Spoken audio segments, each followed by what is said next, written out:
Bismillahirrahmanirrahim. Assalamualaikum warahmatullahi wabarakatuh. Hamdan wa syukran lillah, salatan wa salaman ala rasulillah wa ala alihi wa ashabihi wa mawalah. Qala Allah Ta'ala fil Qur'anil Karim, a'udzu billahi minasyaitonir rajim. Bismillahirrahmanirrahim. Man 'amila salihan min dzakarin aw untha wa huwa mu'min falanuhyiyannahu hayatan thayyibah. Sadaqallahul azim wa sadaqa rasuluhun nabiyyul karim wa nahnu ala dzalika minasy syahidin wasyakirin walhamdulillahi rabbil alamin. Mari kita bersyukur kepada Allah dengan ucapan alhamdulillah. Salawat dan salam kita sampaikan kepada Nabi yang kita cinta, baginda Rasul Muhammad sallallahu alaihi wasallam. Kita semuanya berharap syafaat dari beliau dengan salawat yang selalu kita lantunkan setiap harinya. Hadirin yang dirahmati Allah Subhanahu wa taala, kita semuanya hidup ingin mendapatkan hasil maksimal menuju tujuan yang abadi, yakni akhirat. Otomatis kita semuanya akan berikhtiar dengan apa yang Allah berikan, Allah titipkan kepada kita untuk selalu bersinergi dan selalu berorientasi pada akhirat. Kita mengingat ayat Allah di dalam Al-Quran, وَبَتَغِي فِي مَا آتَاكَ اللَّهُ الدَّارَ الْآخِرَةِ وَلَا تَنْسَ نَصِيبَكَ مِنَ الدُّنْيَا. Dan carilah apa yang kami berikan kepadamu untuk akhirat, dan jangan lupa nasibmu di dunia. Kenapa Allah mendahulukan akhirat ketimbang dunia? Allah ingin mendoktrin kita bahwa prioritas utama adalah akhirat, tapi dunia jangan diabaikan. Dan kalau dilihat persentasinya, kita akan memberikan persentasi yang lebih kepada akhirat ketimbang dunia yang sedang kita jalani ini. Karena yang abadi bagi kita bukan dunia, tapi yang abadi itu adalah akhirat. Pertanyaannya, ketika kita nanti di akhirat, kita mau berada di tempat yang mana? Pilihan kita dalam akidah Ahlus Sunnah wal Jamaah hanya dua. Kalau tidak syurga, yakni neraka. Pasti semuanya kita akan memilih syurga. Nah, bagaimana cara kita agar mendapatkan syurganya Allah? Maka kita harus menjadi hamba Allah yang tetap konsisten dalam kebaikan. Ingat di dalam surah An-Nahl Allah berfirman, "Man 'amila shalihan min dzakarin aw untha wa huwa mu'min falanuhyiyannahu hayatan thayyibah." Barang siapa yang beramal salih, baik laki-laki maupun perempuan, dialah mukmin. Falanuhyiyannahu hayatan thayyibah. Maka kami akan memberikan kehidupan kepadanya dengan kehidupan yang baik. Ingat hadirin, bahwa Allah memberikan barometer atau indikator bahwa seorang mukmin itu konsekuensi logisnya adalah beramal solih. Karena siapa yang mengatakan bahwa dirinya mukmin, tuntutan untuk dirinya adalah amal solih. Amal solih itu didefinisikan dengan amal kebaikan. Ini sangat relevan dengan apa yang disebut oleh Allah di dalam Al-Quran, fastabiqul khairat. Maka berlomba-lombalah dalam berbuat kebaikan. Energi kebaikan itu harus kita sematkan dalam diri kita. Karena ingat bahwa Allah menyuruh kita berkompetisi, bukan untuk memperbanyak harta, berkompetisi bukan untuk mencari jabatan, berkompetisi bukan untuk popularitas, tapi berkompetisilah dalam melakukan kebaikan. Dan kita juga harus ingat bahwa Rasulullah SAW juga pernah bersabda dalam hadis. Beliau ditanya oleh seorang sahabat, apa kata sahabat? Ya Rasul, siapakah orang yang paling baik di hadapan Allah? Rasul jawab, orang yang paling baik itu bukan orang yang paling panjang umurnya, tapi orang yang paling baik itu adalah orang yang paling banyak amal kebaikannya.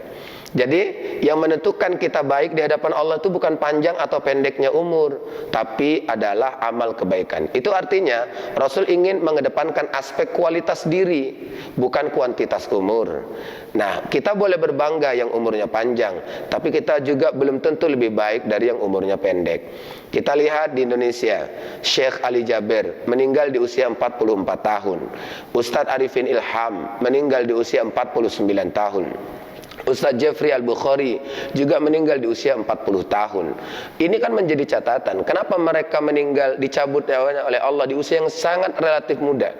Jawabannya, muda atau usianya singkat tidak menentukan dia lebih rendah kualitasnya di depan Allah dari orang yang umurnya panjang dan sekarang masih hidup.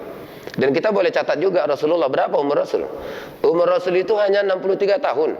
Kalau kita buka dalam kitab Sirah Nabawiyah yang dikarang oleh Safir Rahman Al-Mubarakfuri, ya, nabi-nabi sebelum Nabi Muhammad itu berapa umurnya? Rata-rata ratusan tahun. Ratusan tahun itu dicatat dalam sejarah. Bahkan Nabi Nuh itu umurnya hampir 1000 tahun, 900-an tahun umurnya. Tapi ternyata Allah menjelaskan kepada kita, Nabi Muhammad itu usianya cuma 63 tahun. Tapi yang ditakdirkan oleh Allah mengubah peradaban dunia, mencetak peradaban dunia, itu siapa? Nabi Muhammad yang usianya hanya 63 tahun. Makanya Michael Hart dalam bukunya 100 tokoh paling berpengaruh dalam sejarah membuktikan kecerdasan ilmiah yang beliau miliki dengan menempatkan Rasulullah Muhammad SAW di urutan pertama dari orang-orang atau 100 tokoh paling berpengaruh dalam sejarah. Pertanyaannya adalah, kenapa Nabi Muhammad diletakkan di urutan pertama? Jawaban sederhananya adalah karena Michael Hart melihat Nabi Muhammad tidak butuh waktu yang lama untuk mencatat peradaban dunia dan mengubah peradaban dunia. Nabi Muhammad diangkat jadi Rasul umur 40 tahun. Kemudian berdakwah di Makkah 13 tahun, hanya dapat 50 orang yang masuk Islam. Kemudian ada hikmah di balik orang Quraisy ingin membunuh Nabi. Kemudian Nabi hijrah ke Madinah. Di Madinah 10 tahun saja Nabi Muhammad sudah bisa mengubah peradaban dunia yang sekarang kita nikmati bersama di seluruh dunia, bukan hanya dinikmati oleh umat Islam saja. Hadirin yang dirahmati oleh Allah Subhanahu wa taala. Jadi, energi kebaikan itulah yang membuat kita mendapat kualitas yang tinggi di hadapan Allah. Ada satu lagi contoh, Sultan Al-Fatih. Sultan Al-Fatih itu panglima perang yang sangat muda.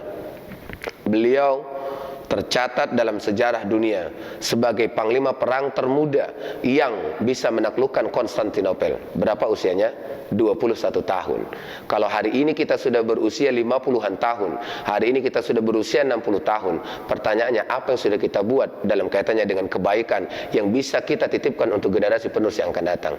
Sultan Al-Fatih 21 tahun mencatat sejarah, menjadi panglima perang yang menaklukkan Konstantinopel. Hebatnya beliau bukan hanya karena bisa menaklukkan Konstantinopel, tapi hebatnya beliau karena beliau bisa membuktikan kebenaran dari apa yang disampaikan oleh Rasulullah.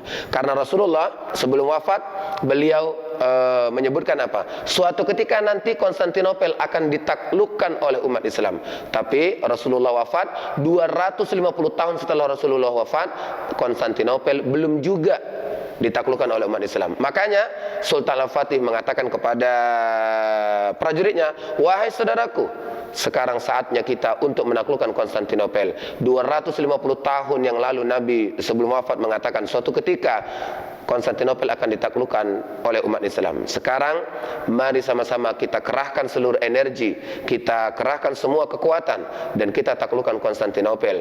Kalau seandainya kita bisa menaklukkan Konstantinopel, maka kita akan membuktikan kebenaran apa yang disampaikan oleh Rasulullah. Tapi kalau seandainya darah kita mengalir dalam medan peperangan, belum juga bisa menaklukkan Konstantinopel, maka darah itu lebih mulia daripada kita hidup menyaksikan apa yang disampaikan oleh Rasulullah belum benar adanya.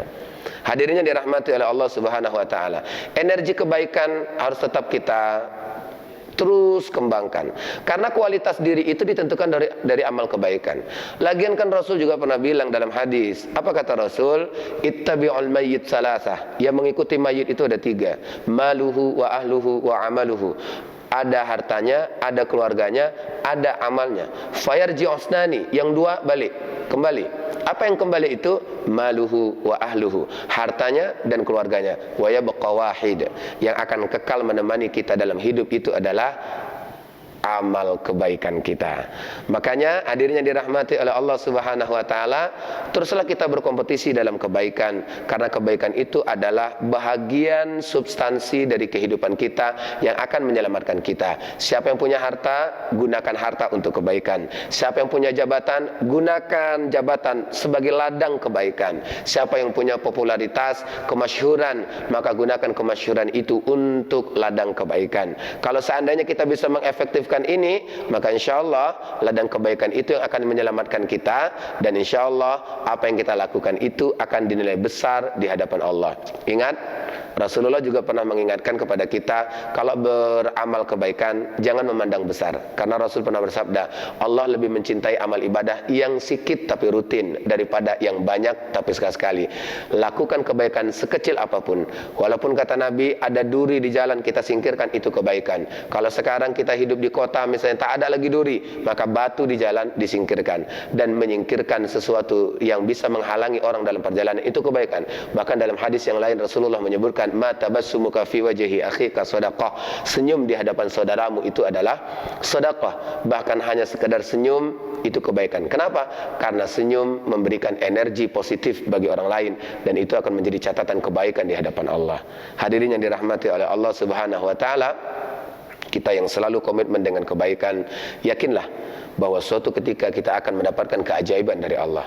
Konsisten dalam kebaikan dan terus mensyiarkan kebaikan, insya Allah kita selalu berada di jalan Allah, dan pada akhirnya Allah menentukan kita masuk dalam syurganya Allah Subhanahu wa taala. Demikian, mudah-mudahan bermanfaat. Insya Allah kita termasuk orang-orang yang tergolong selalu konsisten dalam kebaikan. Nasrun minallahi wa fathun qarib wa basyiril mu'minin. Wassalamualaikum warahmatullahi wabarakatuh.